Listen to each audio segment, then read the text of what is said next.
এই হচ্ছে আমার পাবদা মাছ, কাতলা মাছ। এখানে মা সব মাছটা ধুয়ে রেডি করে রেখেছে, আর এখানে হচ্ছে মা সব মশলা পেস্ট করছে। এই যে একটা হয়ে গেছে শুক্তোর মশলা, এবার পাবদা মাছ সর্ষে বাটা দিয়ে হবে, এটা করছে মা। আর তুলি করছে, কাটছে এখানে সব সবজি, শুক্তোর সব সবজি কাটা হচ্ছে। আর আলু কষা হবে, বেগুনি কাটা হবে, বেগুনি।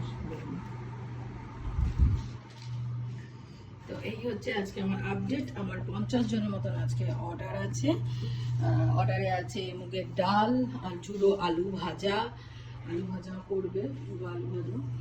আর অর্ডারে আছে বেগুনি, পাবদা মাছ দিয়ে সর্ষে বাটা, কাতলা মাছ দিয়ে হচ্ছে কালিয়া, চাটনি, পাঁপড়, সন্দেশ, রসগোল্লা, পান, আইসক্রিম। তো এই হচ্ছে আপডেট। সঙ্গে থাকো, দেখতে থাকো ঝুমাস কিচেনকে লাইক